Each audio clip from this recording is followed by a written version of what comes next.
सब संतों का कहना है, सत्संग में आया करो, दुनिया को रिझाते हो, मालिक को रिझाया करो।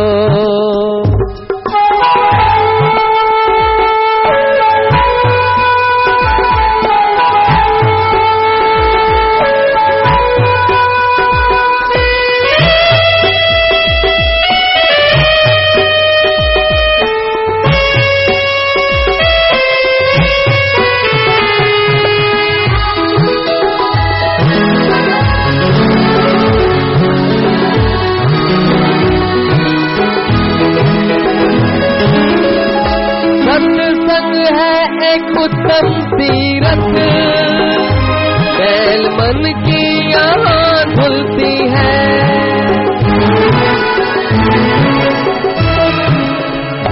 नाम दावा से मोक्ष होती जो सत्संग में मिलती है, नाम साबुन लगा करके मन साफ बनाया करो, मन साफ बनाते हो, मन साफ बनाया करो, तीरथ है सबसे बड़ा, सत्संग में आया करो।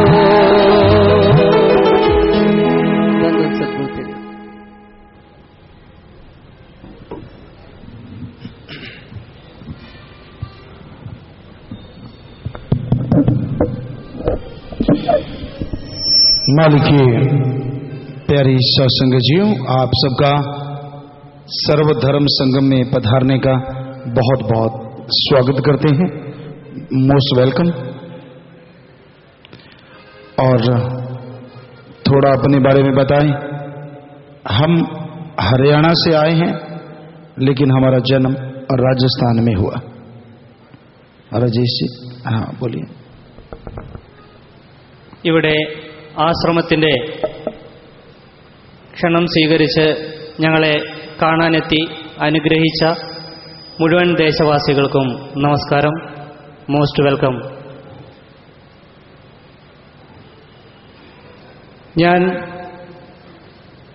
ജനിച്ചത് രാജസ്ഥാനിലാണ്, പക്ഷേ എത്തിയിരിക്കുന്നത് ഹരിയാനയിൽ നിന്നാണ്. हम सभी धर्मों को मानते हैं और सभी धर्मों को पढ़ा है. എല്ലാ മതങ്ങളുടെയും വിശ്വാസ സംഹിതകളെ മാനിക്കുകയും അവയെ മനസ്സിലാക്കുകയും ചെയ്തുകൊണ്ടിരിക്കുന്നു. हमने हिंदू धर्म के पवित्र वेद, शास्त्र, गीता, रामायण, महाभारत, बौद्धिज्म, जैनिज्म सब पवित्र ग्रंथ पढ़े. इस्लाम धर्म की पवित्र कुरान शरीफ, कुरान मस्जिद, सिख धर्म की पवित्र गुरबाणी, ईसाई धर्म की पवित्र बाइबल, और खुद नॉन मेडिकल के स्टूडेंट रहे, तो सभी धर्मों को एक विज्ञान के दृष्टिकोण से पढ़ा. और हमारा ये मानना है सभी में सेम थिंग है, एक ही बात है. എനിക്ക് എല്ലാ ശാസ്ത്ര മത ഗ്രന്ഥങ്ങളും മനസ്സിലാക്കാനായിട്ടുള്ള അവസരമുണ്ടായിട്ടുണ്ട്. ഹൈന്ദവ ധർമ്മവുമായി ബന്ധപ്പെട്ട ഭഗവത്ഗീത, രാമായണം, ബൗദ്ധ, ജൈന മതഗ്രന്ഥങ്ങൾ, ഇസ്ലാം മതഗ്രന്ഥങ്ങൾ, സിഖ് മതത്തിൻ്റെ ഗുരുവാണി, ബൈബിൾ എന്നിവയെല്ലാം പഠിക്കാനും വിശകലനം ചെയ്യാനും എനിക്ക് അവസരമുണ്ടായിട്ടുണ്ട്. ഒപ്പം തന്നെ സ്വയം ഒരു വൈദ്യശാസ്ത്ര വിദ്യാർത്ഥി ആയിരുന്നതിനാൽ തന്നെ എല്ലാത്തിനെയും അവലോകനം ചെയ്യാനും എല്ലാത്തിലും പറഞ്ഞിരിക്കുന്ന തത്വങ്ങൾ ഒന്ന് തന്നെയാണ് എന്ന് മനസ്സിലാക്കാനും സാധിച്ചിട്ടുണ്ട്. हमारे सभी धर्मों में नशा करना मना है. നമ്മുടെ എല്ലാ മതങ്ങളിലും हिंदू धर्म में लिखा है कि जब समुद्र मंथन हुआ तो उसमें जितने भी नशे निकले सब राक्षस ने पिया, आदमी या देवता ने नहीं पिया, इसलिए शराब, अफीम, चरस, हेरोइन, स्मैक, भांग, दतूरा, तंबाकू सब राक्षसों ने पिया। तो ये इंसान का पीना नहीं, राक्षसों का पीना है। ये हमारे हिंदू धर्म में लिखा है। എല്ലാ ധർമ്മത്തിലും പറഞ്ഞിരിക്കുന്നത് വിഷവസ്തുക്കൾ വർജിക്കണമെന്നാണ്. മദ്യം തുടങ്ങിയിട്ടുള്ള വസ്തുക്കൾ വർജിക്കണമെന്നാണ്. ഹിന്ദുധർമ്മത്തിൽ വളരെ പ്രസിദ്ധമായ പാലാഴി മഥനത്തെക്കുറിച്ച് നമുക്കറിയാം. അതിൽ നിന്ന് ഉയർന്നു വന്ന എല്ലാ തരത്തിലുള്ള ദുഷിച്ച വസ്തുക്കളും സ്വീകരിച്ചത് നമുക്കറിയാം രാക്ഷസന്മാരാണ്. ഈശ്വരന്മാർ ഒരിക്കലും അത്തരം വസ്തുക്കൾ സ്വീകരിച്ചിട്ടില്ല. അപ്പോൾ ഇന്നത്തെ സമൂഹത്തിൽ മയക്കുമരുന്ന്, മദ്യം, അതേപോലെയുള്ള വിഷവസ്തുക്കൾ മുഴുവനായിട്ട് സ്വീകരിക്കുന്നവർ രാക്ഷസീയ സ്വഭാവത്തിലുള്ളവരാണ് എന്ന് പറയേണ്ടതില്ലല്ലോ. और बाकी इस्लाम धर्म में पवित्र कुरान शरीफ में लिखा है और संतों ने लिखा है, शराब यानी शैतान का पानी कभी न पियो, वरना की गई इबादत खाक में मिलेगी. എല്ലാ മതഗ്രന്ഥങ്ങളിലും പറയുന്നു, പ്രത്യേകിച്ച് ഖുറാനിൽ പറയുന്നു, മദ്യം ചെകുത്താന്റെ വിഷവസ്തുവാണ്, ചെകുത്താന്റെ വെള്ളമാണ്. അത് സ്വീകരിച്ചു കഴിഞ്ഞാൽ പിന്നീട് ഒരു പുണ്യമായ മനുഷ്യജന്മത്തിലേക്കൊരു മടക്കമില്ല. ईसाई धर्म में भी बोला है कि जो नशे हैं इस शरीर को खराब करते हैं, नशा करना है तो गॉड्स प्रेयर का करो. ക്രിസ്തുമതം പറയുന്നു, ലഹരി എന്നത് മനുഷ്യനെ നശിപ്പിക്കുന്ന ഒന്നാണ്. അതുകൊണ്ട് ലഹരി എന്നത് ഈശ്വരനെ ഭജിക്കുന്നതിലൂടെ അതിലേക്കുള്ള ഒരു ലഹരിയിലേക്ക് നിങ്ങൾ മടങ്ങി വരൂ എന്ന് ക്രിസ്തുധർമ്മം പറയുന്നു. सिख धर्म में भी यही लिखा है कि दुनिया का जो नशा है, शराब, अफीम, तंबाकू, सुबह का शाम, शाम का सुबह उतरता है. नशा करना है तो गॉड्स प्रेयर का करो, यहां भी नहीं उतरता और अगले जहान में भी नहीं उतरता. സിഖ് ധർമ്മം പറയുന്നു, നിരവധി തരത്തിലുള്ള മദ്യവും മയക്കുമരുന്നുകളും ലഹരി പദാർത്ഥങ്ങളും എല്ലാം തന്നെ ഈ ലോകത്തിൽ ഈശ്വരന് എതിരായിട്ട് നിൽക്കുന്നതാണ്. പകലിനെ രാത്രിയാക്കി മാറ്റുന്നതാണ്, രാത്രിയെ പകലാക്കി മാറ്റുന്നതാണ്. അതുകൊണ്ട് അത്തരത്തിലുള്ള വസ്തുക്കളെ ഉപേക്ഷിക്കൂ, ഈശ്വരനിലേക്ക് അടുക്കാൻ വേണ്ടിയിട്ടുള്ള ആ ലഹരി നുണയാനായിട്ട് ശ്രമിക്കൂ. आपके अंदर एक ऐसा नशा है जो विल पावर को बहुत हाई कर सकता है, और वो नशा है जिसे हिंदू धर्म में अमृत या हरी रस और इस्लाम धर्म में उसे आबो हयात, और इसे इंग्लिश फकीर the gods voice and light, ये सब आपके अंदर है. अगर एक बार उस नशे को जगा लेते हो, शरीर तंदुरुस्त रहेगा और सोच स्वस्थ हो जाएगी. നമ്മുടെ ഉള്ളിൽ, എല്ലാവരുടെ ഉള്ളിലും ഒരു മഹത്തായ ഒരു ലഹരിയുണ്ട്. അത് നമ്മുടെ മാനസികമായിട്ടുള്ള ശക്തി വർദ്ധിപ്പിക്കും, നമ്മുടെ വിൽ പവർ കൂട്ടും. അത് ഹൈന്ദവ ധർമ്മത്തിൽ അമൃതെന്നും ഹരിരസമെന്നും പറയുന്നു. ഇസ്ലാമിക ഗ്രന്ഥങ്ങളിൽ ഹാവോ ഹയാത്ത് എന്ന് പറയുന്നു. ഗോഡ്സ് വോയിസ് ഓഫ് ലൈറ്റ് എന്ന പേരിലും പാശ്ചാത്യ ലോകത്ത് അതറിയപ്പെടുന്നു. അത്തരത്തിൽ ഉള്ളിന്റെ ഉള്ളിലേക്ക് നോക്കിക്കൊണ്ട് ആ ഒരു രസത്തെ നുകരാനായിട്ട് നമുക്ക് സാധിക്കണം. हमने लोगों को गुरु मंत्र, कलमा, मेथड ऑफ मेडिटेशन बताया, तो कैंसर जैसे रोग, जो थर्ड स्टेज का कैंसर होता है, वो विल पावर बढ़ने से ऑटोमेटिकली खत्म हो गया. ऐसा देखा गया, एड्स भी कंट्रोल हो जाता है. ഗുരുമന്ത്രത്തിലൂടെ, ആ ധ്യാന പ്രക്രിയയിലൂടെ ഒരു കാര്യം വ്യക്തമാക്കിയിട്ടുണ്ട്. ആ ധ്യാനം ശീലിക്കുന്നതിലൂടെ, ഗുരുമന്ത്രം ഉള്ളിൽ നിറയുന്നതിലൂടെ ക്യാൻസർ പോലെയുള്ള മാരക രോഗത്തിന്റെ അതിന്റെ ഏറ്റവും അപകടകരമായ തേർഡ് സ്റ്റേജിൽ വരെ അവയെ പൂർണ്ണമായിട്ട് മാറ്റാൻ സാധിച്ചിട്ടുണ്ട്. ഒപ്പം തന്നെ എയ്ഡ്സ് പോലെയുള്ള മാരക രോഗങ്ങൾക്ക് പോലും നിവൃത്തി വരുത്താനായിട്ട് ധ്യാനം മൂലം സാധിച്ചിട്ടുണ്ട്. हमने आपसे पहले लगभग 5 करोड़ लोगों को गुरु मंत्र बताया, और उसमें लाखों लोग इन बीमारियों से घिरे हुए थे. लाखों लोगों को बीमारी था, वो बिल्कुल गॉड्स प्रेयर से गुरु मंत्र से, मेथड ऑफ मेडिटेशन से टोटली ठीक हो गया। നിങ്ങൾക്ക് മുമ്പ് 5 കോടിയിലേറെ ജനങ്ങളിലേക്ക് ഗുരുമന്ത്രം എത്തിക്കാനായിട്ട് കഴിഞ്ഞ ഒരു കൃതാർത്ഥതയുണ്ട്. അതിൽ തന്നെ ലക്ഷക്കണക്കിന് ആളുകൾ നിരന്തരം രോഗങ്ങളാൽ പീഡിതരായിരുന്നു. അത്തരം ആളുകളിലേക്ക് ഗുരുമന്ത്രം എത്തിയതിലൂടെ അവരെ പലരെയും ദുരിതത്തിൽ നിന്ന്, രോഗത്തിൽ നിന്ന് മുക്തരാക്കാനായിട്ട് ഈ ഗുരുമന്ത്രത്തിലൂടെ സാധിച്ചിട്ടുണ്ട്. ये जो गुरु मंत्र या मेथड ऑफ मेडिटेशन या कलमा जो है, ये विदाउट एनी कॉस्ट दिया जाता है, बिना किसी पैसा के, क्योंकि भगवान अल्लाह गॉड खुदा रब कभी किसी से पैसा नहीं लेता। ഈ ധ്യാനത്തിന്റെ പ്രക്രിയ, ഇതിലൂടെ നൽകുന്ന പ്രശിക്ഷണം, അത് പ്രത്യേകിച്ച് ഒരു പ്രത്യേക സംവിധാനങ്ങൾ ഉണ്ടാക്കി ആളുകളിൽ നിന്ന് പ്രത്യേകം പൈസ ഈടാക്കി ചെയ്യുന്ന ഒന്നല്ല. കാരണം ഈശ്വരന്റെ ശക്തി എല്ലാവരിലും ഉള്ളത് ഉണർത്താൻ വേണ്ടിയിട്ടുള്ളൊരു പ്രക്രിയയാണ്. ഈശ്വരന്റെ ആ സാക്ഷാത്കാരം അത് പൈസ മേടിച്ച് ചെയ്യേണ്ട ഒന്നല്ല. हमारे धर्मों में लिखा है, हिंदू मुस्लिम सिख ईसाई सभी धर्मों में ये लिखा है कि भगवान गॉड देता है, लेता नहीं। നമ്മളുടെ എല്ലാ മതങ്ങളിലും പറയുന്ന ഒരു കാര്യമുണ്ട്, ഭഗവാൻ എല്ലാം നൽകുന്നവനാണ്, ഒന്നും എടുക്കുന്നവനല്ല. सोचने वाली बात, अगर भगवान को गॉड को रुपीज चाहिए तो हमारा मेला ओल्ड रुपीज क्यों लेगा? वो रुपीज बनाने वाली मशीन के ऊपर बैठ जाएगा और बिल्कुल फ्रेश नोट ले लेगा।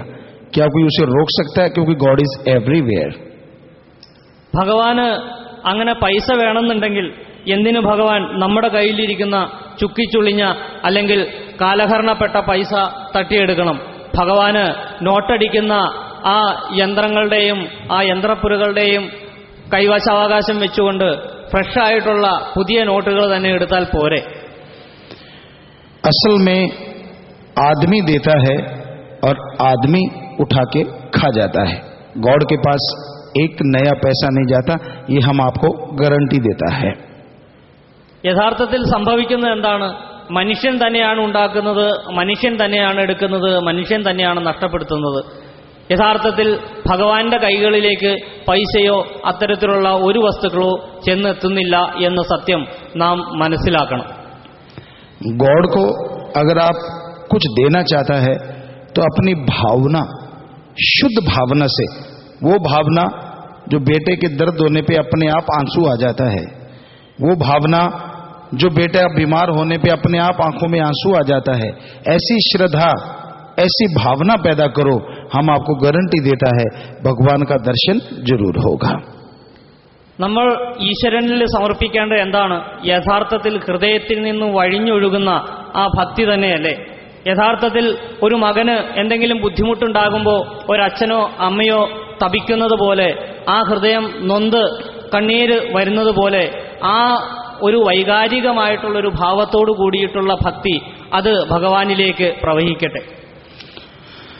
हमारे वेदों में लिखा है, हिंदू धर्म में भगवान से मांगो, क्या मांगो? अच्छी धरती जिसमें पैदावार अच्छी हो, एग्रीकल्चर वेस्ट हो।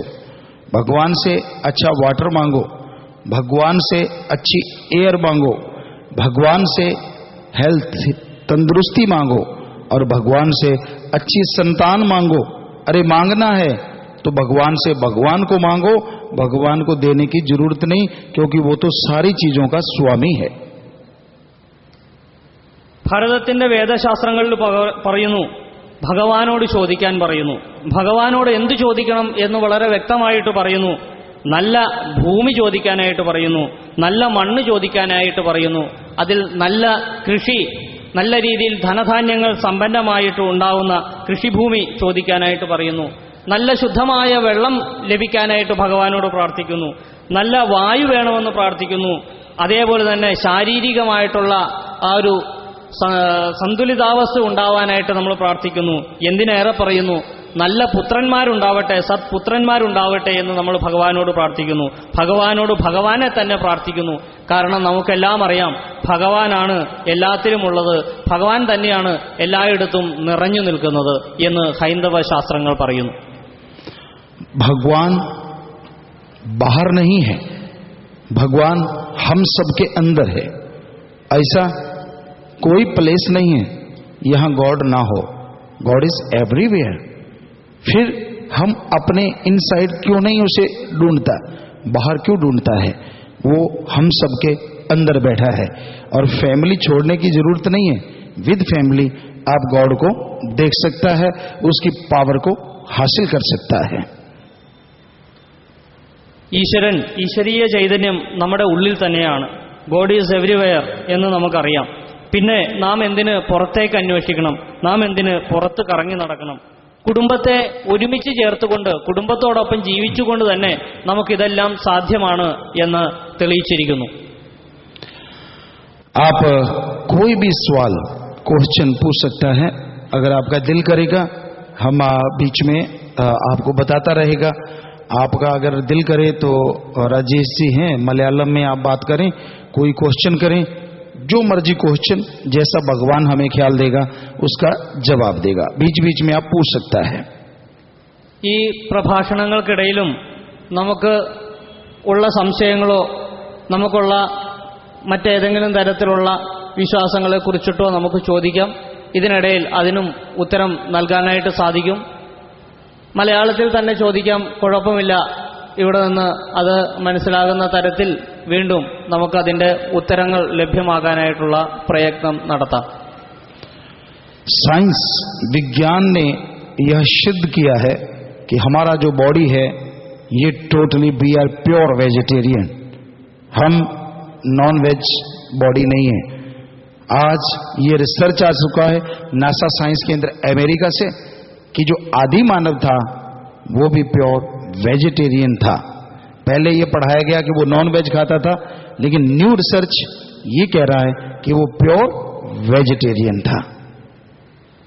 നമ്മുടെ ശാസ്ത്രം തെളിയിച്ചിരിക്കുന്നു, അല്ലെങ്കിൽ ഉറക്കെ പറയുകയാണ്, നമ്മളുടെ ശരീരം, മനുഷ്യ ശരീരം പൂർണ്ണമായും സസ്യാഹാരത്തിന് ഉതകുന്ന തരത്തിലാണ്, അല്ലെങ്കിൽ മനുഷ്യ ശരീരത്തിന് ഏറ്റവും പ്രധാനമായിട്ടുള്ളതും അഭിലഷണീയമായിട്ടുള്ളതും സസ്യാഹാരം മാത്രമാണ്. അമേരിക്കയിലെ വിശ്വപ്രസിദ്ധമായിട്ടുള്ള നാസ പോലെയുള്ള പരീക്ഷണ കേന്ദ്രങ്ങൾ ആദിമ മനുഷ്യന്റെ റിസർച്ച് നടത്തിയിട്ട് കണ്ടെത്തിയിരിക്കുന്നു, ആദിമ മനുഷ്യരും സസ്യാഹാരം തന്നെയാണ് ഉപയോഗിച്ചിരുന്നത്, അല്ലാതെ അവർ മാംസഭുക്കുകളായിരുന്നില്ല. मांसाहार जो खाता है उसका जो आंत होता है वो छोटा होता है, जबकि शाकाहारी का आंत बड़ा होता है. तो हमारा आंतड़ी बहुत बड़ा है, जिसमें डाइजेशन में बहुत प्रॉब्लम रहता है. और डॉक्टर लोग ये बोलता है, साइंटिस्ट, कि 99.9% आंतड़ी के कैंसर का चांसेस उनको बढ़ जाता है जो कंटिन्यू मांसाहार खाता रहता है. മാംസാഹാരം കഴിക്കുന്നവരുടെ ആമാശയം എപ്പോഴും ചെറുതായിരിക്കും. പക്ഷേ നമുക്കറിയാം, മനുഷ്യന്റെ ആമാശയം എന്ന് പറയുന്നത് അതിന് സാമാന്യം വലിപ്പമുണ്ട്. അതായത് കൂടുതൽ സസ്യ ആഹാരം കഴിക്കാൻ പാകത്തിന് സൃഷ്ടിച്ചിട്ടുള്ളതാണ് മനുഷ്യ ശരീരം. और मांस में जो पावर होता है, अंडे में प्रोटीन 13% होता है और चिकन में प्रोटीन 23% होता है. जबकि दाल जितनी भी है, मूंग है, मैसूर है, चना है, राजमा है, पीनट मूंगफली है, इसमें 23 से 30% प्रोटीन होता है. जबकि सोयाबीन में 43 से 43 से 45% प्रोटीन होता है. जबकि शाकाहारी चीजों में पावर ज्यादा है. ഇനി ഇത്തരത്തിലുള്ള ഭക്ഷണ പദാർത്ഥങ്ങളിലെ നമുക്ക് കിട്ടുന്ന ഊർജത്തെക്കുറിച്ച് പരിശോധിച്ചു കഴിഞ്ഞാൽ, മുട്ടയിൽ നിന്ന് 13% പ്രോട്ടീൻ എങ്കിൽ ചിക്കനിൽ നിന്ന് കിട്ടുന്നത് 23%. എന്നാൽ അരി, പയർവർഗ്ഗങ്ങൾ, പരിപ്പ് വർഗ്ഗങ്ങൾ തുടങ്ങിയവയിലൊക്കെ 30%-ലേറെ പ്രോട്ടീനാണ് നമുക്ക് കിട്ടുന്നതെന്ന് നമുക്ക് കാണാൻ സാധിക്കും. സോയാബീൻ പോലെയുള്ള വർഗ്ഗങ്ങളിൽ 43 മുതൽ 45% വരെ പ്രോട്ടീൻ ഉണ്ട് എന്ന് കണ്ടെത്താൻ കഴിയും. और तीसरी बात कि आप पति पत्नी, हस्बैंड वाइफ का जो रिश्ता है वो पवित्र है. इसके अलावा आप गलत रिश्ता, सेक्सुअल रिलेशन किसी पे ना बनाएं, ये हमारे सभी धर्मों में लिखा है। എല്ലാ മതസംഹിതകളിലും പറഞ്ഞിരിക്കുന്നത് ദാമ്പത്യ ബന്ധത്തിന്റെ പവിത്രതയെ പറ്റിയാണ്. അതിനെ മറികടന്നുകൊണ്ട് ഏതൊരു ബന്ധമുണ്ടായാലും അത് നാശത്തിലേക്കാണ് എന്ന് സർവ മതസംഹിതകളും പറഞ്ഞിരിക്കുന്നു. हिंदू धर्म में हमारे लिखा कि पर नारी पैनी छुरी मत कोई लायो अंग, रावण के 10 शीश गए पर नारी के संग। मीन्स रावण बहुत पावरफुल था, बहुत बड़ा साइंटिस्ट, बहुत बड़ा शास्त्र वेद का ज्ञाता पंडित वो कहलाता था, और उसने एक बैड थिंग किया, सीता जी को उठाया तो उसका समूल नाश हो गया, सब कुछ खत्म हो गया। इसलिए पर औरत पर पुरुष को कभी गलत निगाह से या गलत काम नहीं करना चाहिए। जो रिश्ता है वो संतों ने, हमारे गुरुओं ने बनाया, वो सही है। ഹിന്ദുധർമ്മത്തിൽ വളരെ വ്യക്തമായിട്ട് പറയുന്നുണ്ട്, പരസ്ത്രീകളെയോ പുരുഷന്മാരെയോ നോക്കുന്നതിലൂടെ ഉണ്ടാകുന്ന സർവനാശത്തെക്കുറിച്ച്. ഏറ്റവും സർവ്വസാധാരണമായ ഉദാഹരണം രാവണൻ എന്ന് പറയുന്ന അതിശക്തിമാനായ ആ രാക്ഷസ രാജാവിന്റെ കാര്യം തന്നെയാണ്. സർവശാസ്ത്ര പണ്ഡിതനായിട്ടുള്ള അതിശക്തിശാലിയായ ഭക്തനുമൊക്കെയായിരുന്ന രാവണൻ. പക്ഷേ എന്തു സംഭവിച്ചു?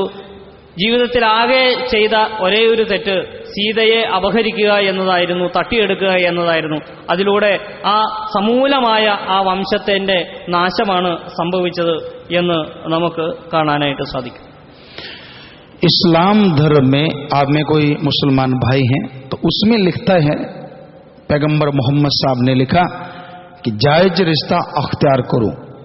अगर नाजायज रिश्ता हराम खोरी करेगा, अगर बहुत ज्यादा सेक्सुअल रिलेशन बनाएगा तो दोज़ख की आग, नरक यहां और वहां दोनों जहान में आपको भोगनी पड़ेगी, और गॉड अल्लाह की इबादत खत्म हो जाएगी, उसकी भक्ति खत्म हो जाएगी अगर आप गलत रिश्ता बनाएगा। ഇസ്ലാമിക ധർമ്മത്തിലും അദ്ദേഹം, ആ പ്രവാചകൻ പറയുന്നു, തെറ്റായ ബന്ധം തുടർന്നു കഴിഞ്ഞാൽ, തെറ്റായ ബന്ധം അനുവർത്തിക്കുന്നതിലൂടെ സ്വന്തം ജീവിതവും നരകതുല്യമായി തീരും. പരലോകത്ത് എന്നാൽ അവിടെയും നരകത്തിൽ തന്നെ വസിക്കേണ്ടി വരും.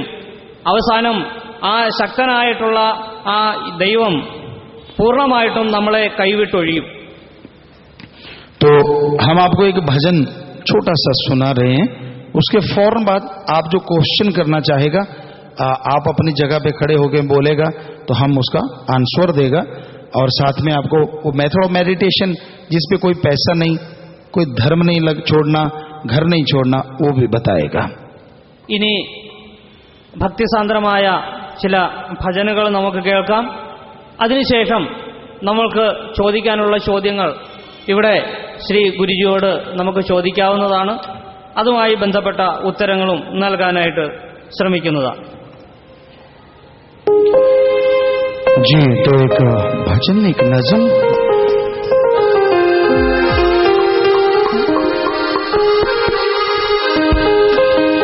लिए जा, प्रभु का नाम लिए जा, अमृत रस घूंट पिए जा, नाम है जीवन दाता, जप जप कर नाम जिए जा, लिए जा, लिए जा, प्रभु का नाम लिए जा, अमृत रस घूंट पिए जा, हरि रस तो भाई पिए जा, नाम है जीवन दाता, जप जप कर नाम जिए जा, तू जप जप कर नाम जिए जा.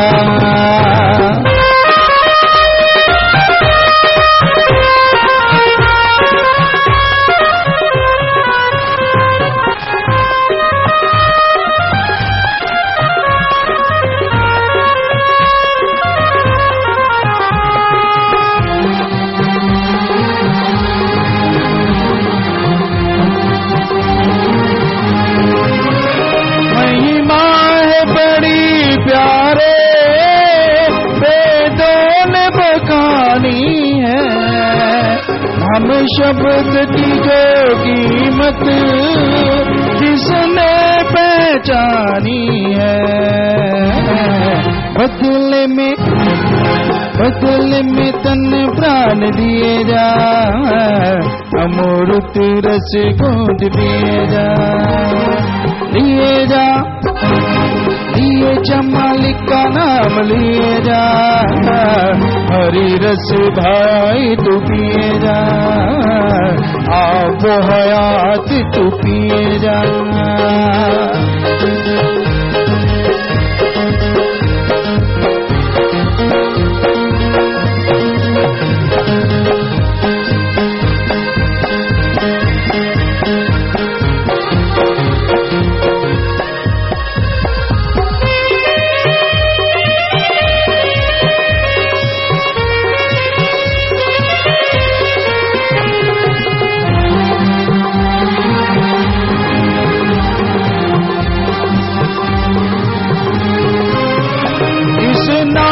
को जप जप कर ला कोई जीव करे, पल भर में पापी को पावन नाम करे, अपने को पावन किए जा, अमृत रस घूंट पिए जा, तू हरि रस को भाई पिए जा, लिए जा अल्लाह का नाम लिए जा, अमृत रस घूंट पिए जा, ओ हरि रस तू भाई पिए जा।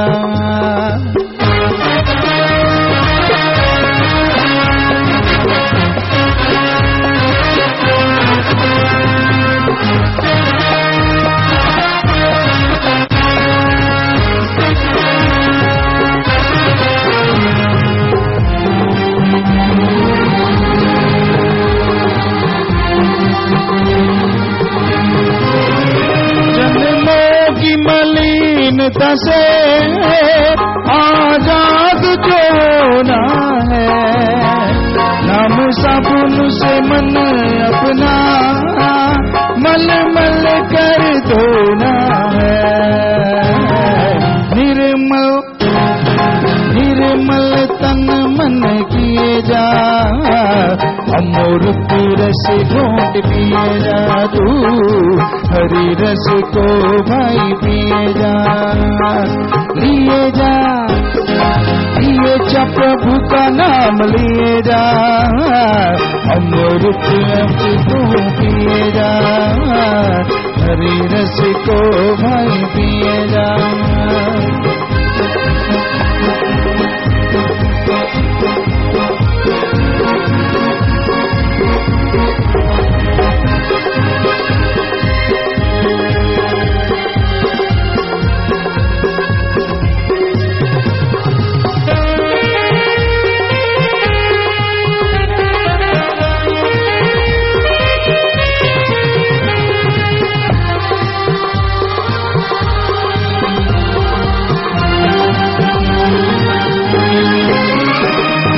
शब्द से मिल जाए मालिक से रूह बिछुड़ी, हृदय की फटी चादर जो पाप से है तेरी,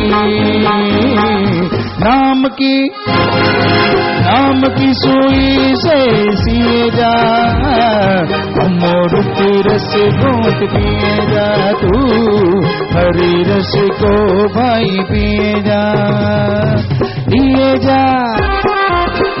जा प्रभु का नाम लिए जा, अमृत रस घूंट पिए जा, ओ आप हयात तू पिए जा।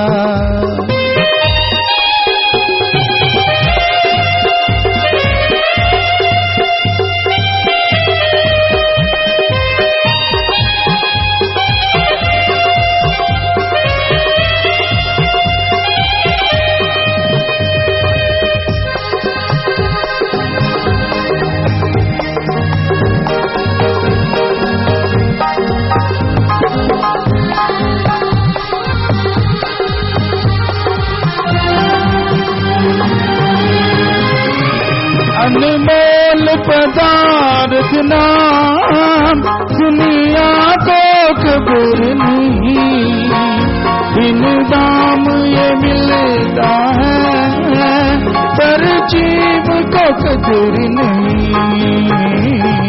कहीं सत्य नाम जी, कहीं शास्त्र नाम जी नाम बोलिए जा, अमृत रस घूंट पिए जाओ, हरि रस को तू पिए जा। लिए जा, लिए जा मालिक का नाम लिए जा, हरि रस घूंट तू पिए जा। नाम है मंत्र है जीवन दाता, जप जप कर गुरु मंत्र दिए जा, लिए जप प्रभु का नाम लिए जा, लिए जप प्रभु का नाम लिए जा,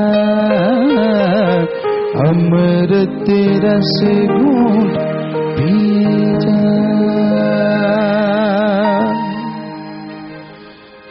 जी, तो अभी आपने एक भजन सुना कि आपके अंदर हरि रस, अमृत, आबोहयात, वो ट्रू पावर है जो गॉड ने, अल्लाह ने, ओम हरि ईश्वर ने भर रखी है।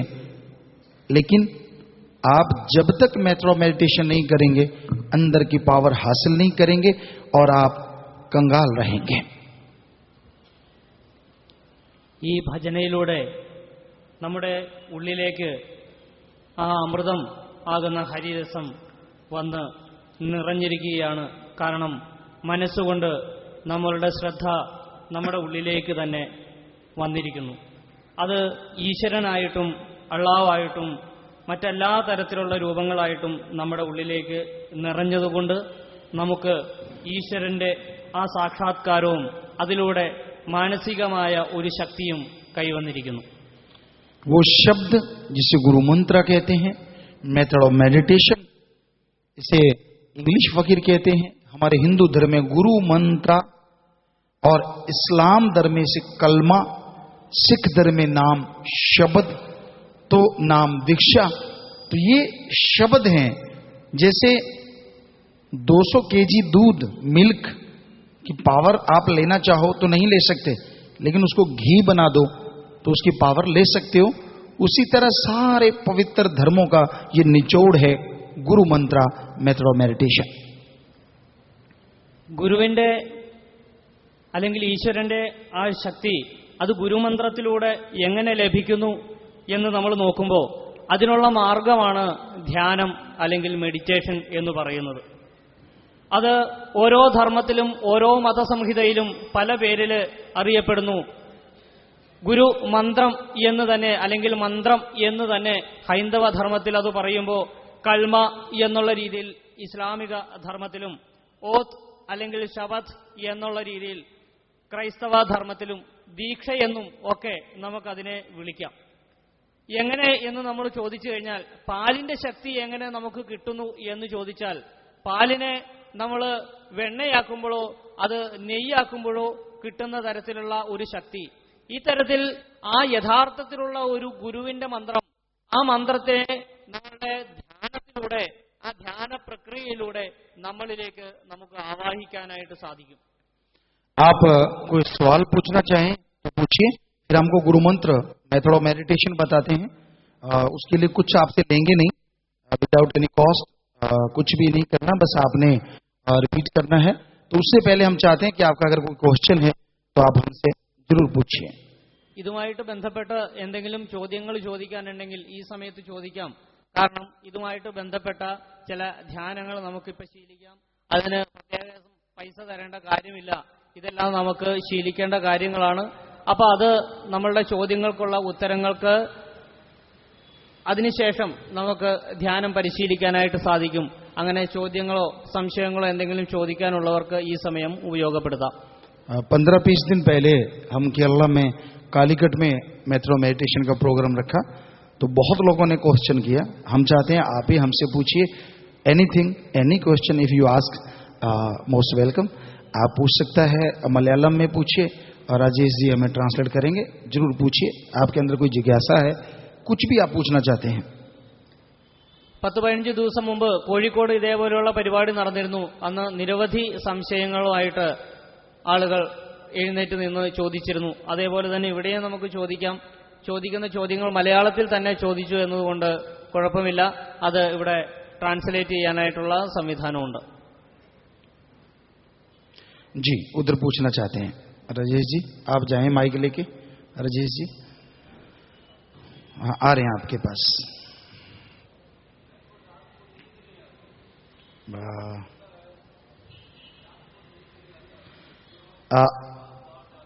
आपको रात को नींद नहीं आता और क्या होता है? 12-1 बजे तक ऐसा है, दिल बाहर जाता है। अच्छा, तो आपको अभी मेथड ऑफ मेडिटेशन गुरु मंत्र बताएगा, आप उसका जाप करना, तो भगवान ने चाहिए प्रॉब्लम तो वैसे हल हो जाएगा, ठीक हो जाएगा। आशीर्वाद। और कोई कुछ भी आप उधर सज्जन राजेश जी।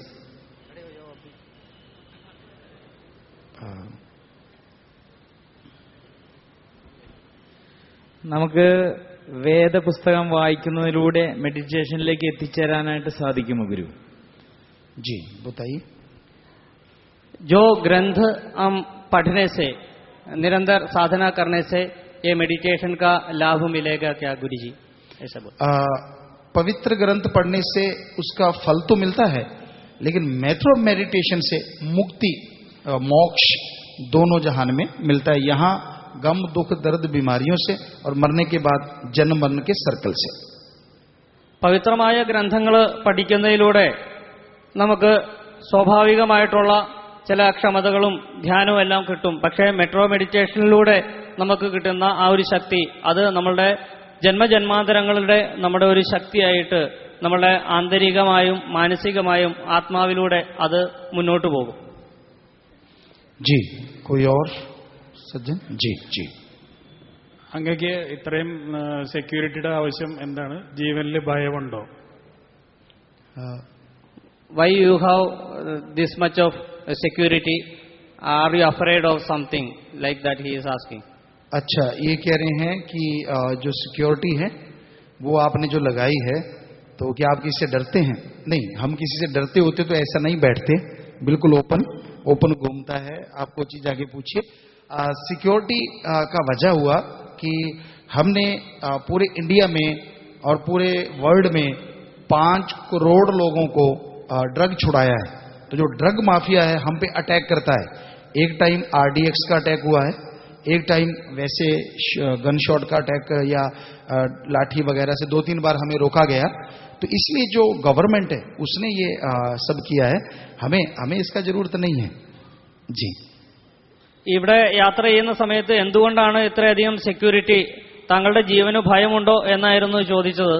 അതിനുള്ള ഉത്തരം, എനിക്ക് ജീവനിൽ ഭയമുണ്ടായിട്ടല്ല. കാരണം ദേശത്തും വിദേശത്തുമായിട്ട് ഏകദേശം 5 കോടിയോളം ആളുകളുമായിട്ടുള്ള നിരന്തരമായ പ്രവർത്തനം കൊണ്ടും അതിൽ നിരവധി ആളുകളെ ലഹരി മുക്തരാക്കാൻ വേണ്ടിയിട്ട് ശ്രമിച്ചതുകൊണ്ടും ഇത്തരത്തിലുള്ള മയക്കുമരുന്നു മാഫിയകളുടെ ആക്രമണം എനിക്ക് നേരിടേണ്ടി വന്നിരുന്നു. RDXന്റെ ഒരു സ്ഫോടന പരമ്പരയിൽ ഞാൻ പെട്ടുപോയിരുന്നു. അതേപോലെ തന്നെ പല സമയത്തും അദ്ദേഹത്തിനെതിരെ അതിക്രമങ്ങൾ ഉണ്ടായിരുന്നു. അതുകൊണ്ട് സർക്കാർ സംവിധാനത്തിലൂടെ നിശ്ചയിച്ച ഒരു കാര്യമാണ്, അല്ലാതെ എനിക്ക് ഇത് ഇല്ലാതെ നടക്കാൻ പേടിയായിട്ടല്ല. എൻ്റെ പരിപാടികളെല്ലാം തന്നെ ഇത്തരത്തിലുള്ള ഓപ്പൺ സ്റ്റേജുകളിലോ അല്ലെങ്കിൽ സ്ഥലങ്ങളിലോ ആണ് നടക്കാറുള്ളത്. जी, और कुछ भी आप पूछना चाहें? नहीं तो फिर गुरु मंत्र शुरू करते हैं।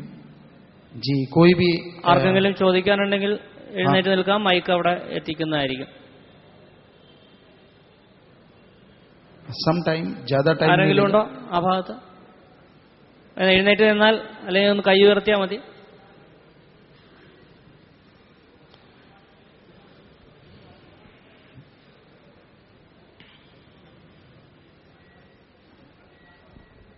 ഗുരുജിക്ക് എന്റെ നമസ്കാരം. नमस्कार। ഗുരുജിക്ക് കേരളത്തിൽ അധികം ഭക്തജനങ്ങളുണ്ടോ? बताना राजेश जी। गुरुजी, आपको केरल में बहुत सारे वो भक्तजन समूह है क्या, डिवोटीज है क्या? बहुत सारे तो नहीं पर बहुत हैं। हम केरला में 3rd 4th टाइम आया है। पहले त्रिशूर, फिर अभी पीछे कालीकट, उससे पहले मुनार, इन साइडों में कई जगहों पे आया। तो बहुत लोग डिमांड करता है कि गुरुजी आओ, क्योंकि हम सभी धर्मों को मानता है। कालीकट में लोग चाहता था कि आश्रम अभी बना के जाओ, फिर जाने नहीं दे रहा था हमें। तो हमें बहुत अच्छा लगा केरला। बस इसमें एक चीज बुरा है कि लोग वाइन बहुत लेता है और हम उसको छुड़ाना है ताकि केरला के लोग सुखी रहें। കേരളത്തില് അത്രയധികം ഭക്തജനങ്ങളില്ല, അല്ലെങ്കിൽ ആരാധക വൃന്ദങ്ങളില്ല. പക്ഷേ കുറച്ചു പേരുണ്ട്, അവര് പലയിടത്തും പരിപാടികൾ നടത്തണമെന്ന് ആഗ്രഹിക്കാറുണ്ട്. ഇപ്പോൾ കോഴിക്കോട് നടത്തിയപ്പോൾ തന്നെ അവർ പറഞ്ഞു അവിടെ ഒരു ആശ്രമം ഉണ്ടായാൽ നന്നായിരുന്നു എന്ന് പറഞ്ഞു. പക്ഷേ അതിനേക്കാൾ ഉപരി എന്നെ വേദനിപ്പിക്കുന്ന ഒരു കാര്യം, കേരളം മദ്യത്തിൽ മുങ്ങി താണുകൊണ്ടിരിക്കുകയാണ്. മദ്യവിമുക്തമാക്കാനായിട്ടുള്ള ഒരു ശ്രമമാണ് ഞാൻ നടത്തിക്കൊണ്ടിരിക്കുന്നത്. അതിന്റെ ഭാഗമായിട്ടാണ് ഇത്തരം യാത്രകൾ. ആരെങ്കിലും ചോദിക്കുന്നുണ്ടെങ്കിൽ ഒന്ന് കൈ ഉയർത്താം.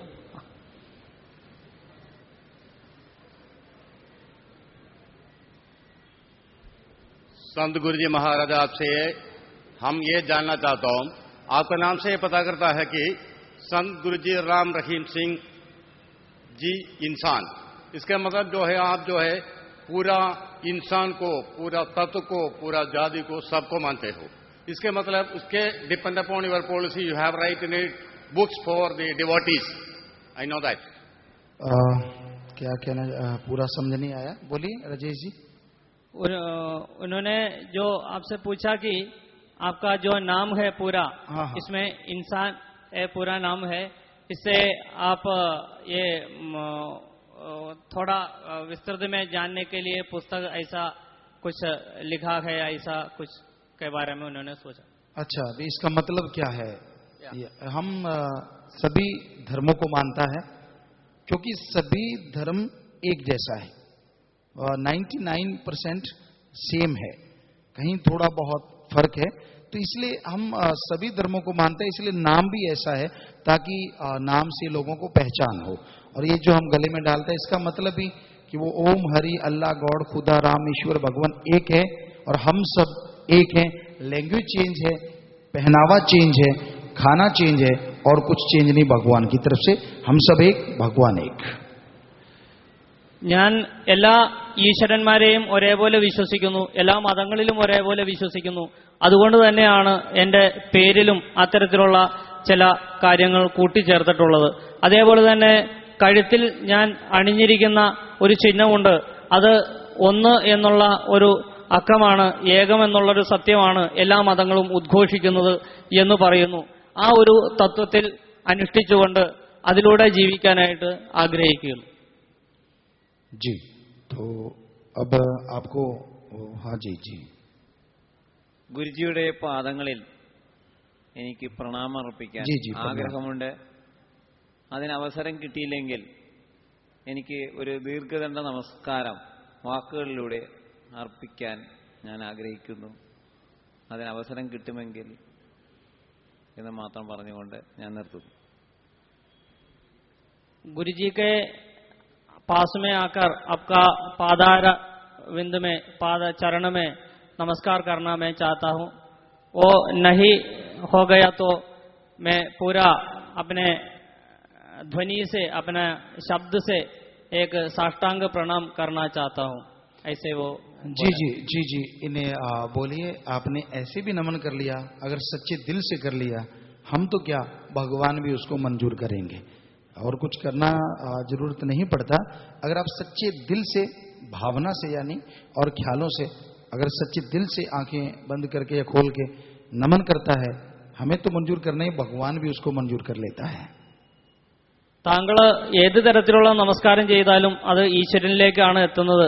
താങ്കൾ എന്നെ വന്ന് തൊട്ട് നമസ്കരിച്ചില്ലെങ്കിൽ പോലും താങ്കൾ എഴുന്നേറ്റ് നിന്ന് കൈകൂപ്പി ഹൃദയത്തിൽ കണ്ണുകൾ അടച്ചുകൊണ്ടുള്ള അത് താങ്കളുടെ പ്രാർത്ഥന, അത് ഈശ്വരനാണ് ലഭിക്കേണ്ടത്. ഈശ്വരൻ അത് സ്വീകരിച്ചിരിക്കുന്നു എന്ന് തന്നെയാണ് അതിന്റെ അർത്ഥം. ഞാൻ സ്വീകരിക്കുന്നതല്ല, എല്ലാം ഈശ്വരൻ തന്നെയാണ് സ്വീകരിച്ചിരിക്കുന്നത് എന്ന് മനസ്സിലാക്കുമല്ലോ. जी, आशीर्वाद. तो जी जी जी जी पूछिए पूछिए. നമ്മൾ മെഡിറ്റേഷൻ ചെയ്യുമ്പോൾ 100% ശരിയായ രീതിയിലാണ് ചെയ്യുന്നത് എങ്ങനെ മനസ്സിലാക്കാൻ സാധിക്കും? അതിന്റെ ഫലം എങ്ങനെ നമുക്ക് കിട്ടും അത് മനസ്സിലാക്കാൻ? हम जब मेडिटेशन करते हैं तो उस समय हम करते हैं जो वो ठीक है, वो कैसे हम समझ सकते हैं? What we are doing, how it is it? समझ गया, आपने हिंदी में बताया.